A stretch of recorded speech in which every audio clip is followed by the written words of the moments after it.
Hi, I'm Jeanette Roche. This is Bridge City News. Here are some of the top stories we've been following.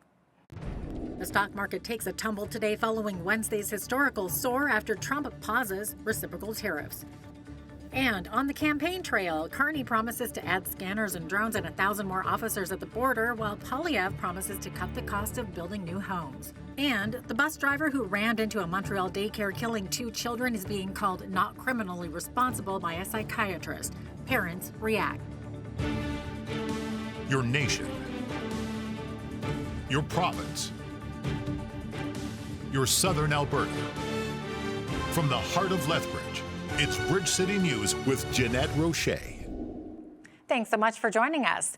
Canada's main stock market fell more than 600 points in late morning trading, and U.S. stock markets also tumbled. They gave back some gains made yesterday after U.S. President Donald Trump paused reciprocal tariffs on dozens of countries, but significantly raised rates on goods from China. The S&P 500 was down 5% after the White House clarified that the levies against China are at 145%. Well, we'll see what happens with China. We would love to be able to work a deal. They've really taken advantage of our country for a long period of time. They've ripped us off beyond nobody. How people stood for it, sitting in my position, is not even believable. We're talking about many presidents, not just a couple. But they did, and all we're doing is putting it back in shape. We're resetting the table, and I'm sure that we'll be able to get along very well. I have great respect for President Xi. He's been, in a true sense, he's been a friend of mine for a long period of time, and I think that we'll end up working out something that's very good for both countries. It was noted that tariffs against Canada didn't change. Liberal leader Mark Carney announced today he will take a break from campaigning tomorrow and return to Ottawa to meet with the Minister of National Defence as well as the Committee on Canada-U.S. Relations and National Security. While campaigning today in Brampton, Ontario, Carney announced a slate of public safety measures, including revamping the gun buyback program and revoking gun licenses for people convicted of violent offenses. If elected, my government will automatically revoke gun licenses for individuals convicted of violent offenses, including intimate partner violence. We will strengthen firearms licensing and the so-called yellow and red flag laws that keep weapons out of the hands of those who are a risk to themselves or others. We will invest in the RCMP's National Forensic Laboratories in Ottawa and Surrey and the Saskatchewan Ballistics Lab to increase our capacity to track down guns used in crimes. We will quickly, and I mean quickly, reinvigorate the buyback of assault-style firearms and leave the classification of new firearm models to the RCMP, to the experts, not to the gun industry. Carney is also promising to hire 1,000 more CBSA officers and add more scanners and drones to stem the flow of drugs and guns into the country from the United States. Conservative leader Pierre Poilievre was also in the GTA today, announcing a plan to cut the cost of building new homes for cities. Poilievre says his tax cuts will save Canadians up to $100,000 per home. I'll do this by, 1, incentivizing municipalities to cut building taxes, and 2, by eliminating the federal sales tax on new homes. Each of those measures will save up to $50,000 on the cost of a single home. That's a total of $100,000. In fact, the GST elimination will be even more powerful in big centres like the GTA and the Greater Vancouver area, because there housing is more expensive, and therefore the value of that tax cut will be as much as $65,000 alone, on top of the new tax cuts that I'm announcing today through these municipal incentives. My government will also require municipalities to publicly report their development charges and explain how the federal reimbursement will be used so Canadian municipalities are accountable when they reduce these fees. Poilievre says these rising municipal development fees have led to a reduction in housing starts. He says these cuts will reverse that trend. Federal NDP leader Jagmeet Singh says he's worried about the message being sent after a member of the Saskatchewan legislature called him a terrorist. There is an MLA from Saskatchewan that I've learned now has referred to me as a terrorist. I'm an adult. I'm a leader of a national party. I'm an elected official. I'm a lawyer. I don't care that they said that about me. It's not about me. But I am worried about why someone would say that. Like, this is an MLA, someone that's an elected official, respected member of their community, a former teacher. Like, what would make someone say something like that? This is, I'm assuming, a very educated person. On a quick Google, you know that this is completely false. Like, I am a lawyer in good standing. I've passed the bar. I've been called to the bar. I have high security clearance at the federal level. Like, this is clearly a lie. What message does it send to a young kid growing up in Saskatchewan who might look different, who might wear a head covering, who might wrap their head, a young woman, a young boy? What does it say to them when an elected official of their province is lying about somebody else, calling them a negative term like that? Like, what does it say to that kid? That's what I'm worried about, the message it sends and how it basically opens the door to people to discriminate folks just based on the way they look. Saskatchewan Party MLA Raquel Hilbert apologized and retracted her remarks in a brief speech before the House. Utah Governor Spencer Cox says he understands the betrayal felt by Canadians during a visit with Ontario Premier Doug Ford. He highlighted that Canada is the second largest trading partner for Utah and is having ongoing conversations with the U.S. president regarding tariffs. We had a wonderful meeting today with the Premier and his team. We're proud of the relationship between Utah and Ontario, between Utah and Canada, between the United States and Canada. One of our oldest allies, and in Utah, our second largest trading partner for both imports and exports. So I have a great relationship with President Trump, and those are conversations that are ongoing. I know there's lots of concerns. I think on both sides, everybody's trying to figure out what this means and what the policy is going to be moving forward. I think, and I will have these conversations with him.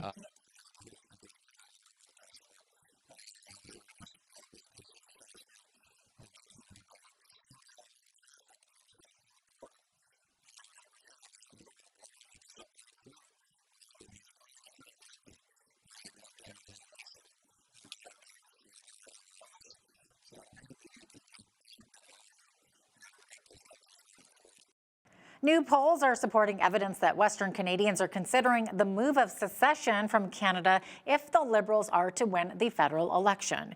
In an Angus Reid poll, about 25% or a quarter of Albertans would initially vote towards a referendum and becoming a new country. That number rises to 30% if the Liberals win a fourth term in government. Now, in Saskatchewan, the results show that 20% will vote yes initially, but will spike to 33% if the Liberals win. Now, in another poll from March by Main Street Research, a combined 37% of Albertans are either somewhat or strongly in favor of the idea of separating from Canada, either through an independent Alberta or with other Western provinces. 25% would vote in favor of separation in a theoretical referendum, a stat mirroring that of Angus Reid, the Angus Reid results there. Separation sentiment is slightly lower than it reportedly was in 2019, and Quebec remains more passionate for secession, with 28% of Quebecers in favor. Well, some tragic news now. A helicopter crash in New York has left all 6 occupants dead after it crashed into the Hudson River this afternoon. The sightseeing chopper occupants were, oh, look at that, were reportedly a Spanish tourist family with 2 adults, 3 children, and a pilot. Video shows right there the helicopter free falling straight down into the Hudson, where it's apparent that the tail rotor and blades broke apart in the air. The chopper was on its 6th flight of the day and flew for 15 minutes around Manhattan before the crash. It's not clear as to what caused the chopper to crash, but the helicopter has reportedly been flying for 21 years. Very sad indeed. Well, a psychiatrist has told a court the man accused of killing 2 children and injuring 6 others when he drove a bus into a Montreal area daycare was unable to distinguish right from wrong. Dr. Sylvain Foucher testified at the trial of Pierre Ney Saint-Amand that the driver experienced psychotic symptoms in February of 2023 in the 2023 crash and should not be held criminally responsible. The 53-year-old bus driver is accused of ramming a bus into the Laval daycare, killing a 4-year-old boy and a 5-year-old girl. But parents of these surviving children were also at the court and had something to say about it. Melanie Goulet, whose daughter survived after being trapped under the bus, says she feels Ney Saint-Amand was being treated as a victim and is receiving more help and treatment than the children are. Everything that both the experts, they said, they were talking about him like he is all of us. Like there was nothing special about him. So today we have to make sure that this won't happen again. Basically, they were trying to justify his action. Yes. By his past. But we all have a past. We all Have stress in our life. We all deal with different stuff. But basically, he was trying to justify everything he did. Like it's been 2 years now. He's been like in a facility with a really big team. And everything is for his recovery. What about us? What about the kids? Like our kids were 5 years old when this happened. So they were making they were telling us about his past, like he was young, he suffered a lot. Okay, fine. What about our kids? They suffered a lot. They had a big trauma on. It's a big trauma on brain and development. What's going to happen in 10 years, 15 years? Who's going to be there for them?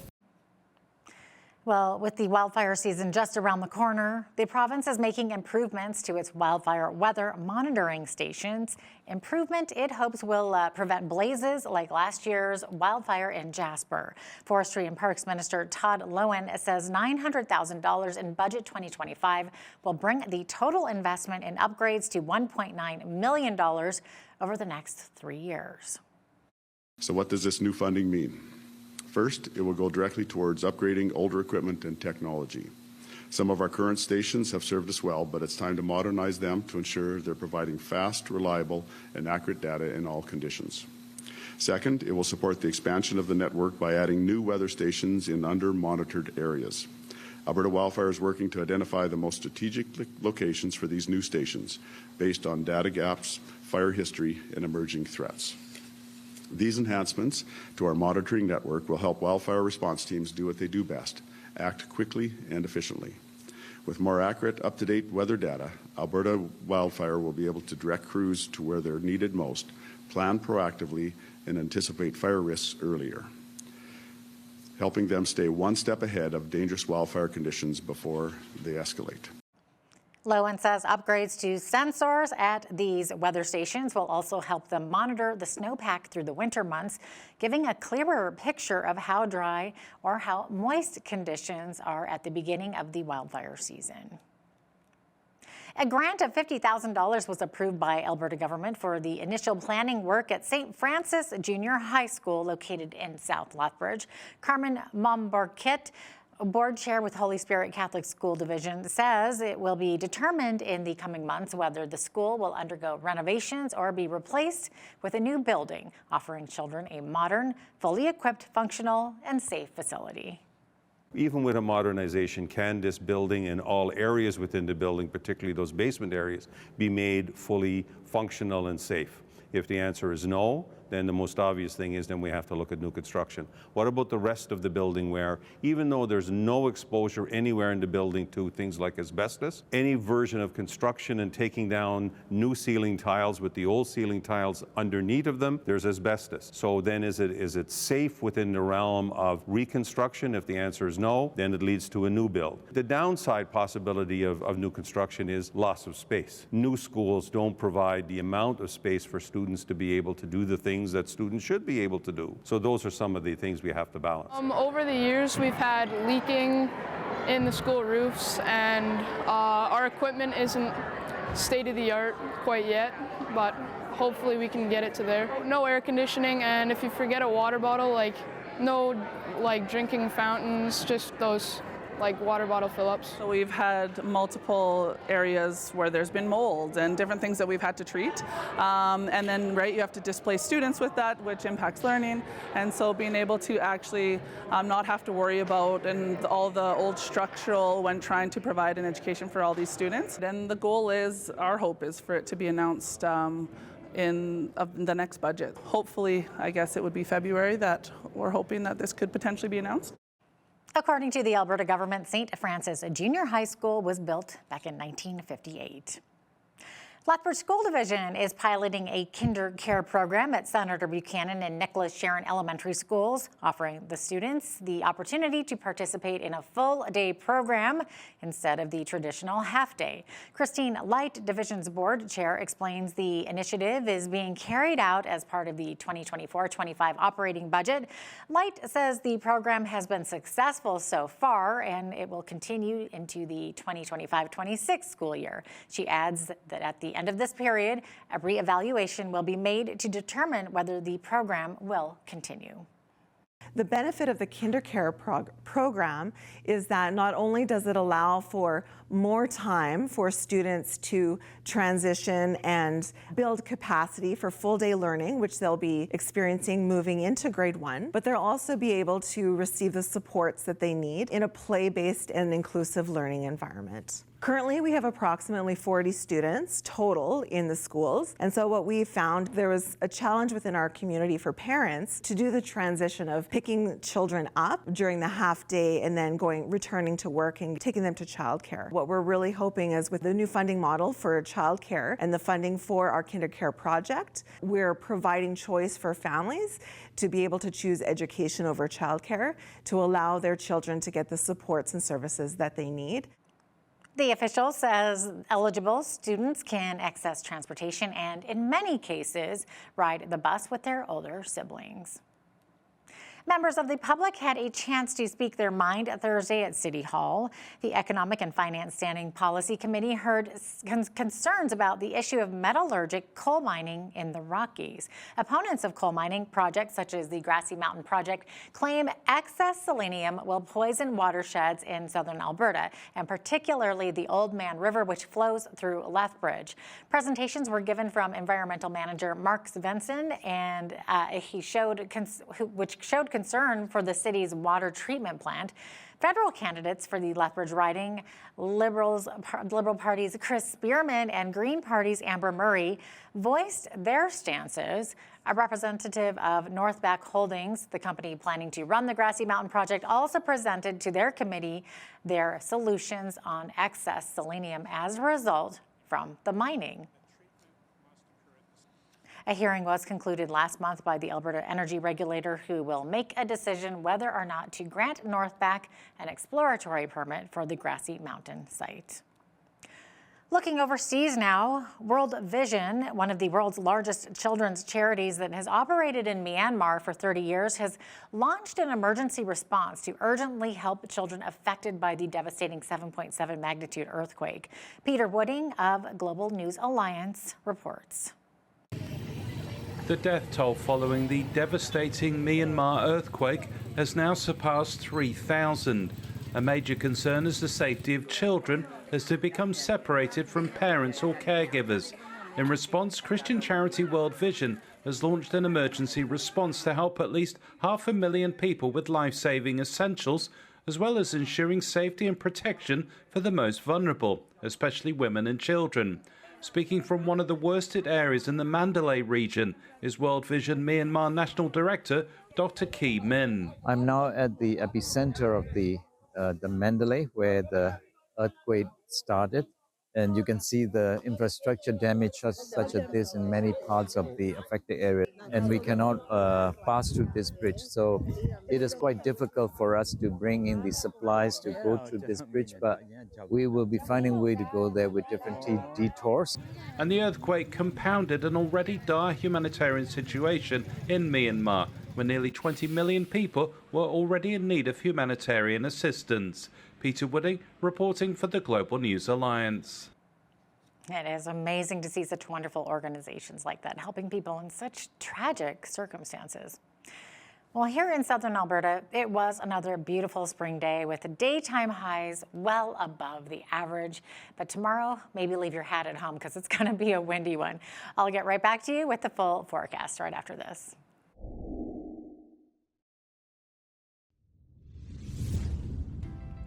Welcome back. Well, we reached our beautiful high of 18 degrees today, and tomorrow lovely as well, high of 17. However, hang on to your hats because it's going to be a really, really windy one. We're looking at 80 kilometer per hour wind gusts at times in the afternoon there. Some beautiful sunshine though. As we get into Saturday, we're seeing mainly overcast skies and then high of 13, but by Saturday evening, expect a chance of showers or flurries. As we get into Sunday, we're going to drop down to the single digits there, high of 8 degrees, only mainly overcast skies, high of 8, and then getting into Monday, we're back into the double digits and the teens there, high of 15 degrees, clear skies, and then all the way up to 21 degrees on Tuesday and 17 for Wednesday to round out that 7-day forecast. So as you can see, most of those days are hovering above this average high, which is 12 degrees. So that's the average high this time of year. Average low this time of year is only -1. So I would say we're doing pretty okay. The record high on this day was 25 degrees. That happened back in 1925, and in 1929 we saw the record low, which was -15. Sun rose this morning at 6:50 a.m. and our sun set this evening at 8:17.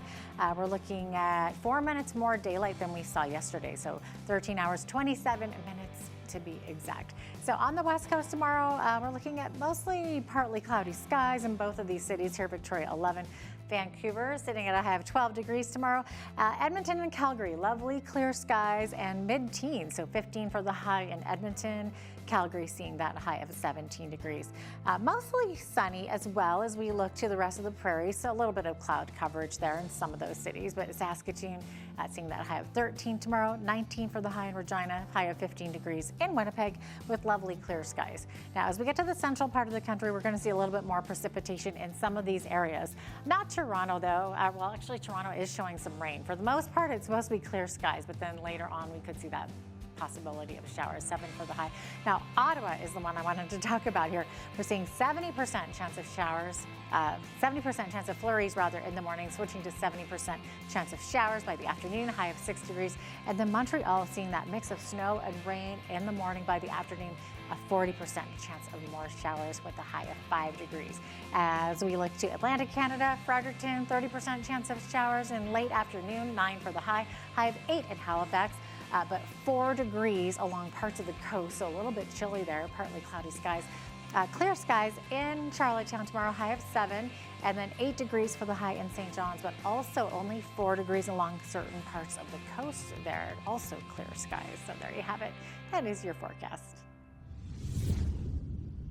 The CEO of TC Energy, Francois Poirier, says he believes that Canada has the potential of becoming Asia's largest supplier of liquefied natural gas. In an address to the Canadian Club Toronto, he said, quote, "We have the supply, we have a transportation cost advantage, and the demand is there for the taking."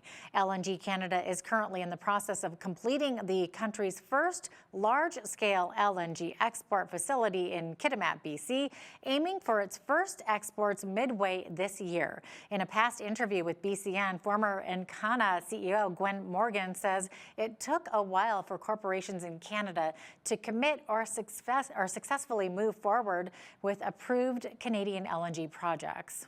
LNG is the biggest economic opportunity by far in Canada today. By far, nothing close to it. With the first project that was built, has been being built for the last decade, is just coming on stream now. It's called LNG Canada, and it had so many hurdles and so on that there was 16 other projects, and the other guys just gave up. But my friend Alex Caddis from South Africa was in charge, and he did a hell of a job. He finally got it going, and it's going to start produce LNG. There's now 2 or 3 other projects underway, and hopefully some of those other people who gave up over those years just because it was so difficult will come back as well. But it's the largest economic opportunity the country has by far of any kind. TC Energy already has built the Coastal GasLink pipeline that ships natural gas to Kitimat from northeastern British Columbia. Well, Canadians are taking fewer return trips from the U.S. last month compared to the same time last year, with a sharp decline seen for trips by car. Stats Canada says there were fewer Canadians returning from the U.S. by car in March, down almost 32% from the same month in 2024. That marks the third consecutive month of year-over-year declines, with observers suggesting the weak loonie and anger over U.S. President Donald Trump's annexation threats and trade war are driving the declines. Canada has updated its advisories to residents about traveling to the U.S., warning travelers could face scrutiny from border guards and the possibility of detention if they are denied entry. Consumer egg prices in the U.S. have reached record heights again in March, but experts say relief may come after the Easter holiday as growers recover from bird flu outbreaks. Egg prices are at an all-time high. The Consumer Price Index says they rose yet again last month to $6.23 per dozen. That's despite the predictions President Donald Trump has made in recent weeks and what experts were expecting. The main reason egg prices are so high is because of the ongoing bird flu outbreak. More than 168 million birds have been killed since 2022 to help limit the spread of the virus. Wholesale egg prices started to drop in the middle of March because the bird flu outbreak slowed down. But prices haven't started to decline at the grocery store as much, partly because demand remains high before Easter. The soaring egg prices have raised questions about price gouging, and the Department of Justice is investigating. The biggest egg producers have recorded huge profits because of the high prices. Earlier this week, Cal-Maine Foods, which is the nation's largest egg producer, said its quarterly profit more than tripled. Experts expect egg prices will decline more after Easter when demand slows down, and supply will improve as farmers get more chickens back onto their farms. A new bar in Toronto is looking to put Canada first amid tariff talk. Grizzly Bar's in-your-face approach looks to bring a sense of Canadian pride during a difficult time for our country. We started Grizzly Bar as a reaction to what was going on with our southern neighbors, whom we generally love. We don't necessarily love so much what is happening right now, but what we decided to do was create the most Canadian space we possibly could. We're all used to opening social media and seeing disasters all the time, especially in the last couple of months. So what we decided to do was create a space that would be really positive, really happy, where we would be really proud and excited to be Canadian. We wanted that both for Canadians and for our allies. We would love for Americans to come up. We would love for anybody from anywhere in the world to come and see Grizzly Bar and experience why Canadian beer is the best in the world, experience why Canadian culture is so much fun, why Canadian music is amazing, why Canadian comedy is one of our greatest exports. What we really want from Grizzly Bar is to create a space that is positive and happy and where people can be really proud to be Canadian. Well, looks like fun there. Here is a look at today's markets now.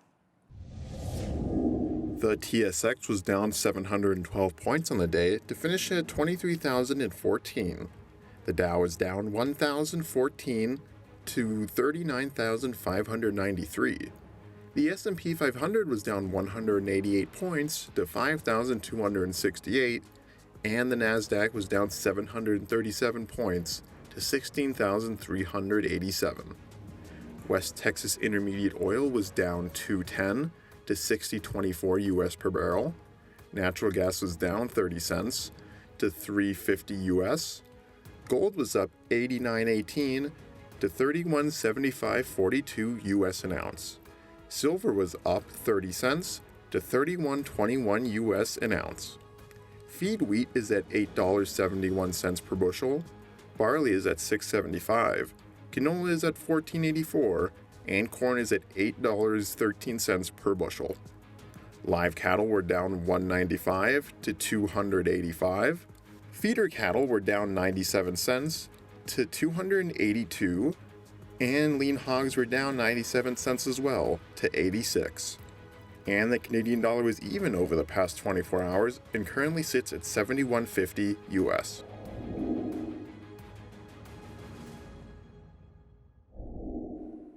Recapping one of our top stories now, a helicopter crash in New York has claimed the lives of 6 people. A family of 5 from Spain were on a sightseeing tour when the helicopter plummeted into the Hudson River. The video shows the tail and rotor blades breaking apart in the air.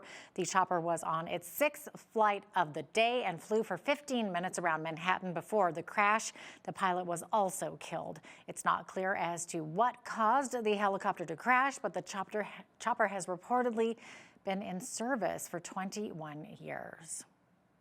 Federal leaders continue their trek across the country as Election Day draws closer. All are making promises that they will hopefully keep. Tanner Naday, economic analyst, is coming up next to talk more about this. Also, when you see news happening in your community, be sure to send us an email at info@bridgecitynews.ca. You can also visit our website or our YouTube page anytime to check out more of our stories and interviews.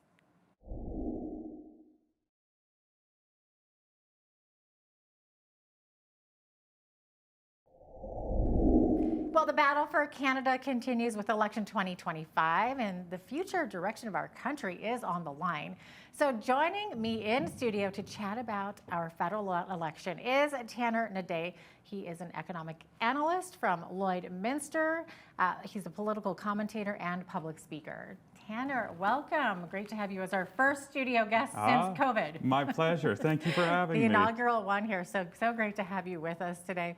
Now, Tanner, the main focus so far in this campaign seems to be the tariff war and who can best stand up to Trump. So is this a long-term thing that we need to be worried about, or is it perhaps being used as a fear tactic to gain political advantage? What do you think? That's a good question.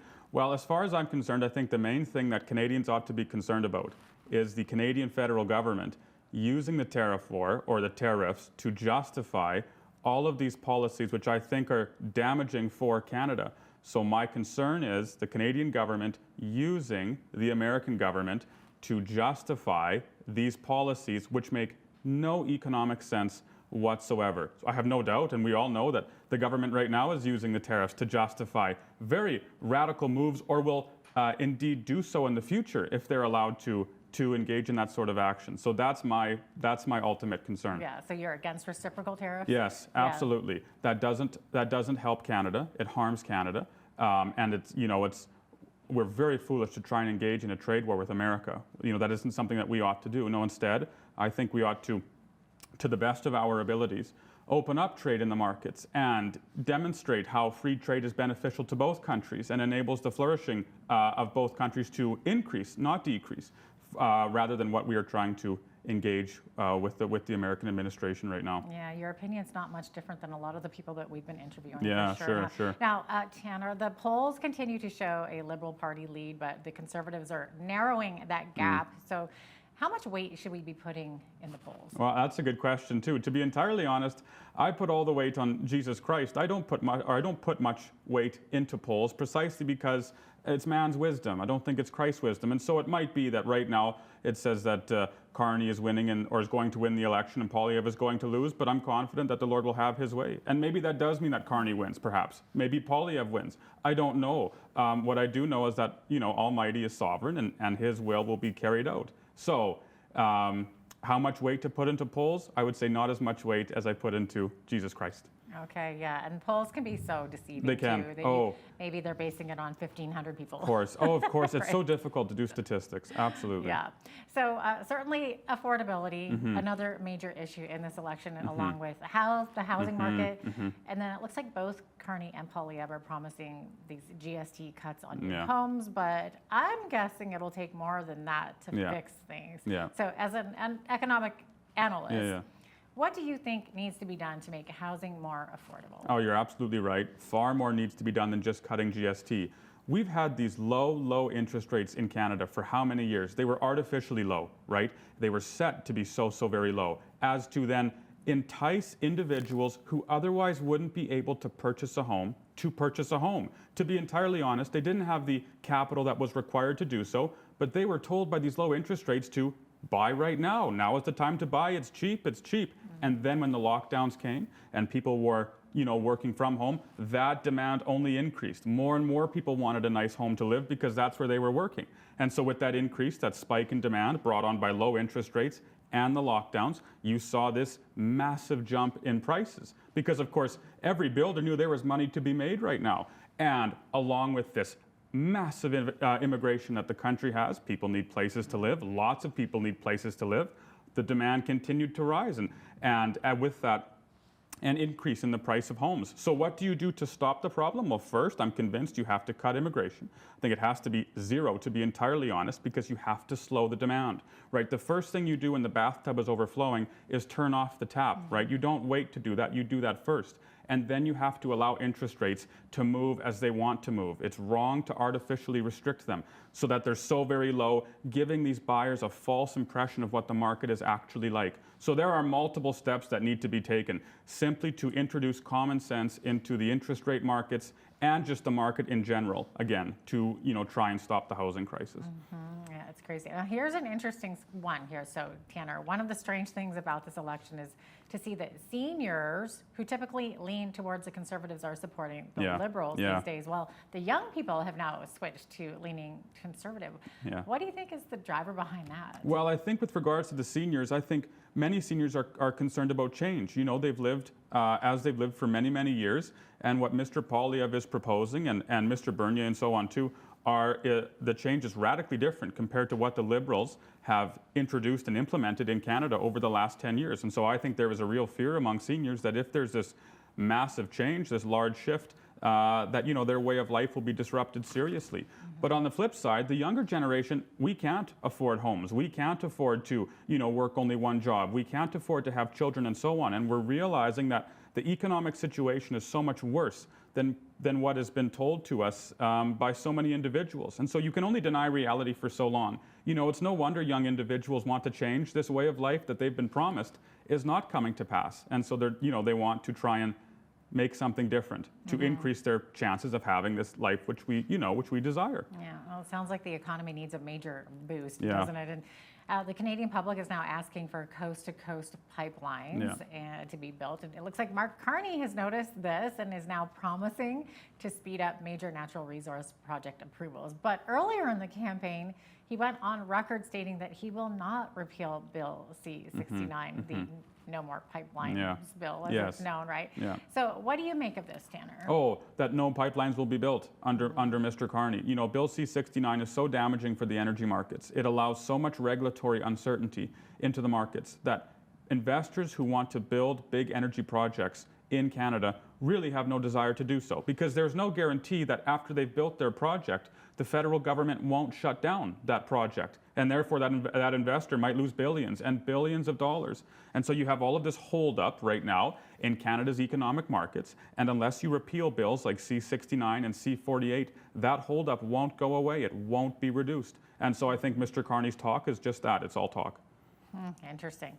Okay, so Tanner, there's a lot of chatter in Western Canada with regard to the possibility of Alberta and perhaps even Saskatchewan separating, especially if Carney wins. So what are you hearing? Is this just talk or is it serious? No, I'm hearing the same. There is a lot of talk about this, about the movement for independence and separation. I think it is serious. I think Albertans and the West at large, for that matter, is tired of the way that they've been treated over the last not just 1 or 2 or 5 years, but decades on decades on decades. And we're realizing that we've realized that what Ottawa is trying to pursue right now will completely transform our way of life into something that we do not want it to be. So yes, that momentum for independence right now is roaring. And I think should Mr. Carney be elected on the 28th, it's only going to explode. Wow, interesting to see what will happen there. So Pierre Poilievre continues to make tough on crime an election issue. And he's made some announcements. So he's promising this 3 strikes and you're out legislation, which would see criminals found guilty of 3 serious offenses facing a minimum prison term of 10 years. And they could be designated as dangerous criminals, or dangerous offenders rather. So some are arguing this is much too harsh. So what do you think about They're this? wrong. It's not much too harsh. I think we live in a country right now that has been far too soft on crime for a very long time. Sometimes it seems like the only way to avoid jail in this country is to actually commit a crime. So I'm very much in favor of strengthening our justice system compared to what it is right now. What kind of character traits should Canadian voters be looking for in a prime minister? Well, right now I'm looking for a prime minister who's righteous. I want a man who will follow the law and do what is right according to the scripture. That's what I want first and foremost. And I want a man or a woman who has an air of statesmanship and doesn't engage in this new progressive Marxist nonsense, and instead wants to see the Canadian flourish and see the Canadian family flourish. That's what I'm looking for in a prime minister, and in the government at large, for that matter. You've mentioned faith being very important. Yeah. Obviously, that's what you're looking for in a Yeah. leader as well. So what would you then say to Christians watching who may be hesitant to get involved in the election? You must be involved. You know, there's an old quote that says, you know, you might not want to be involved in politics, but politics will be involved in you. We have the great privilege of being able to be involved in our government and in our political process that so many people around the world do not have. And I think it a shame and a disgrace to not be involved in that process, considering the privilege has been given to us. And if we are not active in the political process, then I think we deserve everything which is coming to us. If we have an opportunity to ensure that we can maintain or increase our rights and freedoms, then we have an obligation to do so. Okay. So, Tanner, what's your prediction as to the outcome of this election then? Who will win and by what margin? That's a very good question. Like Chesterton, you know, I prefer to prophesy after the event already occurs. So I might say my prediction is, well, as I said at the start, the Lord will have his way. You know, I really don't know how the election's going to turn out, but I'm confident that the Lord will have what he desires in this election. We're right now living in this stunning age, you know, that is unprecedented in Canadian history, with the rise in independence, or at least the momentum for independence, with the younger generation transforming the political arena, or at least trying to, and becoming more and more involved. And I'm very encouraged to see all that's happening in the country. I'm very encouraged to see just how many people are starting to realize and have realized that perhaps Canada's government isn't all that they say they've cracked up to be. You know, so much of what's been told to us is coming out to be deception, and we're looking at how we can be involved to make our lives better, and how we can champion the family and champion that structure which has been neglected for so many years. So I'm very encouraged. I'm very excited about the future, and I have full confidence that yes, if we work as hard as we can, and if we do what's been commanded to us, then the outcome will be very positive for us as a people. It's really different times right now. And this feels like such a different election. Do you think that the outcome will be higher in terms of voter turnout? Oh, yes, I would imagine so. I would think so, especially with how Mr. Poilievre has galvanized so many Conservatives to his rallies. I think the Liberal side and the NDP side and so on of the political aisle recognize that and see that, and I think it will galvanize them too to head to the polls and vote for Mr. Carney or whoever they choose. So yes, I would expect a high voter turnout. If it wasn't high, that would surprise me. Yeah, and you mentioned Poilievre there, and it's interesting to see that rally that he had in Edmonton the other day, the number of people that came out when Edmonton, I know provincially Edmonton's a very NDP town, right? Yes. So did that surprise you to see that number of Conservatives, I guess? Well, yeah, I don't know that it would surprise me. I mean, it was an incredible number, no doubt. But you know, Alberta's going to vote. I mean, you never want to predict the future that you don't know. But of course, we expect Alberta to vote Conservative. So to see that number of individuals coming to Mr. Poilievre's rally in Alberta, in Nisku and Nisku Leduc area, I think again just shows how people are looking for a change, and they want to support someone who they believe will help rescue them from this last decade of Liberal rule. Thanks so much for being with us today, Tanner. My pleasure. Really appreciated having you in as our first in-studio Yes. guest since COVID. How exciting. Thank you for having me. Times are changing. Tanner Naday is an economic analyst and political commentator and public speaker.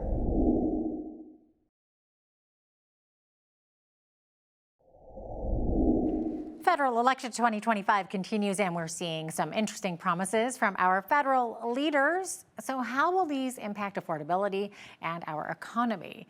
Well, joining us to discuss this is Professor Moja Lander. He is a senior lecturer on economics with Concordia University. He's joining us from Montreal. Good to have you with us today, Dr. Lander. Hello. Okay, so one of the first things Mark Carney did was reduce that consumer carbon tax down to zero, but the industrial carbon tax remains. So Poilievre is now promising to get rid of the industrial tax as well. So how do these moves compare economically?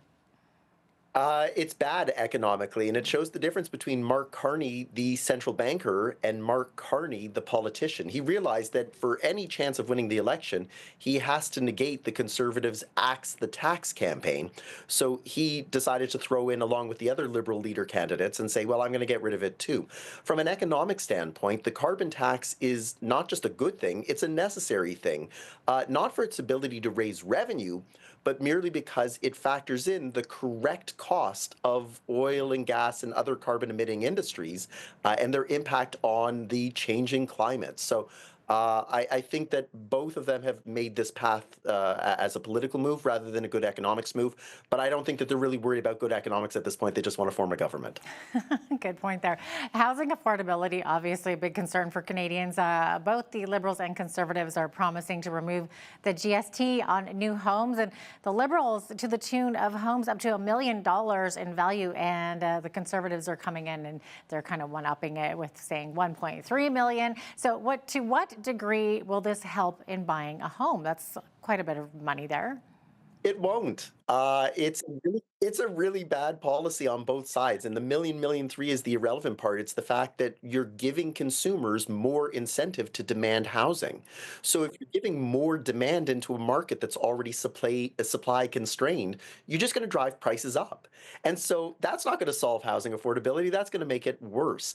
The biggest problem with the housing markets is on the supply side. It's that zoning laws are so restrictive that it's very difficult to build high-density housing. Every homeowner says, I totally agree there should be more housing, but not in my neighborhood. And so that lobbying with municipal city halls is what keeps housing from coming online. Builders will say they're having a hard time finding tradespeople. In Alberta, we've talked for decades about a lack of tradespeople. There's only so many people that Sate and Nate can bring in and graduate out the door. And so those are the issues. Incentivizing consumers to buy housing is not going to solve that problem. So again, good politics, bad economics. Okay, so any thoughts then on Jagmeet Singh's promise to set aside 100% of suitable federal land to build more than 100,000 rent-controlled homes by 2035?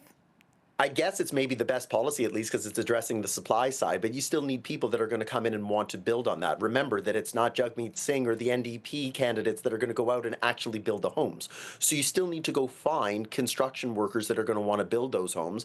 And you're now going to have to deal with the federal government that is going to set standards there that might be different, more stringent, and more detailed than what you would get if this were merely just a market transaction where some developer comes along and says, this is what I envision using the land for. So it is maybe the least damaging of the leader's policies, but that doesn't necessarily mean it's a good policy either. Okay, and we got both the Tories and the Liberals promising to cut taxes from the lowest income tax bracket. So Poilievre will chop off 2.25 percentage points, while Carney only is cutting it down by 1%. So how will this impact Canadians, and could it be a significant advantage to the Conservatives?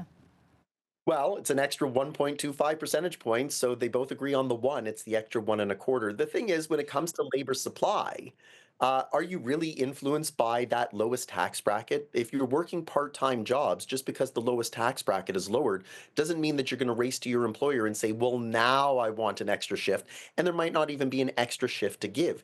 If you're a salaried worker, especially if you're earning above that lowest tax bracket amount, it's not going to change your number of full-time hours. So a government worker, for example, who works 36.25 hours is not going to now work 37 hours as a result. So what are you going to get then in terms of extra output that's produced? Probably minimal. So how is the government going to pay for it? The Conservative Party have said that they're going to find it through cost efficiencies, but that sounds a little bit like Elon Musk talking to me, because are you going to be indiscriminate about this, or can you actually find government waste, which nobody has been able to find in 30 or 40 years, or are we going to wait and see, which is what the Liberals have said at this point, which is, we'll tell you how we're going to come up with the money later. Okay, one of the main battles is which leader will best stand up to U.S. President Trump on the tariff war. And both frontrunners seem to be saying the same thing, though, which is, I will match every tariff equally. So how do you see it? What's the best way to deal with Trump on this issue? So The best way to deal with Trump is to not tariff back. It's weird. It's not going to win votes, but we're taking a bad situation and we're compounding it by creating our own bad situation. This is not the case that the two bads are going to cancel each other out. And it's not even two wrongs make a right. It's that we're taking a clear wrong coming out of the White House and compounding it with another wrong that's self inflicted. So you can't win an election, though, no matter what your party is, by putting your hands in your pockets and just saying, well, hopefully this will go away. So you need to talk tough. You need to say, well, if you're going to damage us, then we're going to try and damage you back. And at a minimum, at least tariff strategically. Try and find the areas not where you have key Republicans in power, but where Republicans won their House seat by a small amount of votes. And so if you can damage those particular areas, those voters are going to say, hey, I thought I was voting Republican because you were offering me something, which you didn't. And then when the House comes up for re-election in 2 years, you might be able to flip it to the Democrats, and now you have a political counterweight to an out-of-control president. Oh boy.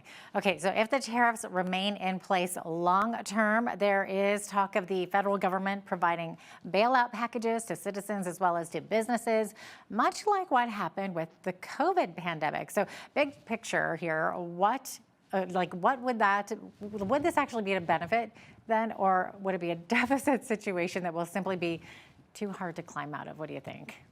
Yeah, if you remember during COVID, it was a $300 billion deficit. We've lost our collective minds when the Liberals announced that their recent deficit number was $60 billion, up from $40 billion. We'd kill for $60 billion if $300 billion were the alternative.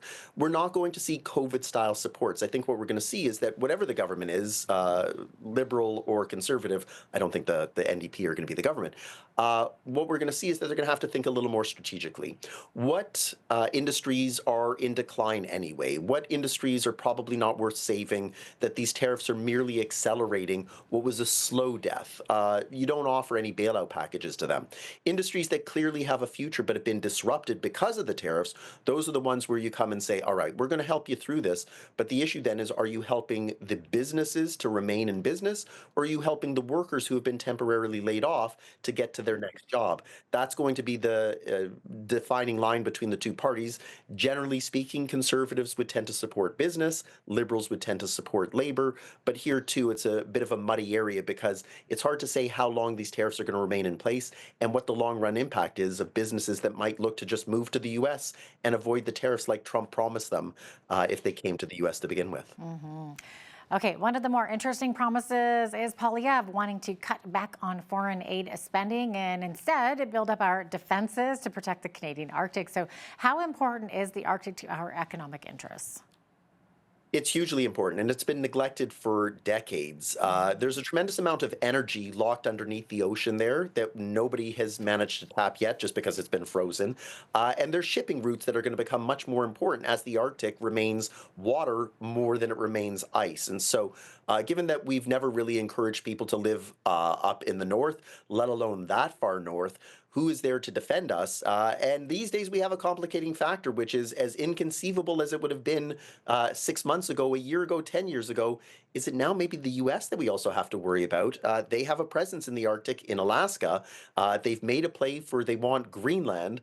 At what point do they say, well, what's in between Alaska and Greenland? It's the Canadian North. And so do they decide that they want to have access to that too? The Russians have already showed an interest. The Chinese have showed an interest. So for sure you have to spend on defense. What I would maybe push back on is, does it have to come at the expense of foreign aid? Foreign aid can be a very soft way of projecting power and building up friends. And these days, Canada needs all the friends it can have because our best friend just stuck one in our back. Oh, boy.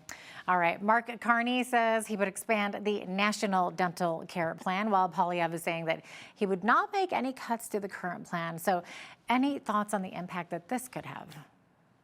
You know, the dental care plan and covering Canadians is not the worst thing. I understand that Poilievre doesn't want to give any credit to a Liberal policy and say, well, I would do that too, especially when up until recently he was dead set against it. But at least admitting that, well, what's already here we're going to keep in place is an acknowledgement that this isn't a bad policy.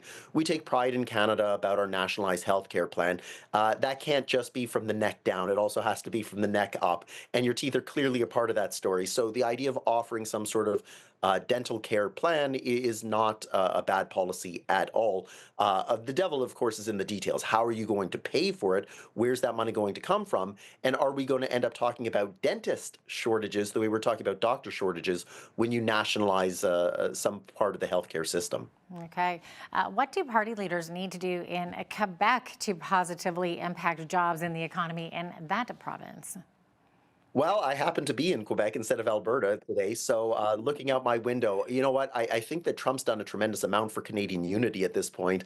It's our premier in Alberta that seems to be striking the national disunity tone, but in Quebec, they're relatively on board with the idea of Canada, and I think they realize that the idea of an independent, sovereign Quebec is maybe not in their best interest when there's the potential that the U.S. is going to have a hard time with the idea of Quebec being on its own. If it's going to try and capture Canada and make it the 51st state, Quebec would very quickly be number 52 right behind it. It's just not large enough to stand on its own. It doesn't have a strong enough economic base. It doesn't have a large enough population. And it would clearly be reliant on the remnant of Canada to try and keep it in business. So I think what we have right now is a situation where the leader of the bloc realizes that he doesn't have a lot of leg to stand on. And so more his position is going to be to just criticize anything that everybody else says, but he doesn't really have to offer anything in return other than if you're fed up with the two major parties and you want to vote something different, vote for me. And maybe in 3-5 years, we can revisit what Quebec's future is within Canada when the tariffs go away, hopefully. And speaking of Quebec, do you see any possibility of Quebec saying yes to a coast-to-coast pipeline?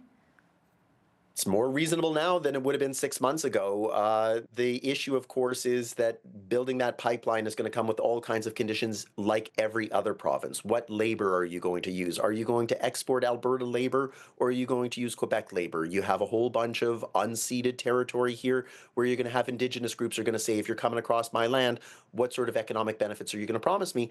And the big issue that Quebec has more than anything is there going to be some proper pricing of that resource that's being shipped across, say like a carbon tax, and what are the provisions that are put in place to make sure that there's no environmental disaster. In Alberta, we say that that's our resource and we're willing to live with the consequences if anything goes wrong. Quebec is going to say that's not our resource because you've made it clear that it's your resource. So what are you going to do to protect us just in case there's a pipeline burst or there's something environmental that comes as a side effect of this? If they can resolve that, I have a feeling they're a lot more willing to play the national pipeline game than they would have been prior to Trump. Well, thanks so much for your expertise today, Dr. Lander. Great to have you on. It's such interesting times we are living in. Anytime. That was Professor Moja Lander, who is the senior lecturer on economics with Concordia University. I'm Jeanette Roche on behalf of all of us here at Bridge City News. Thanks for watching.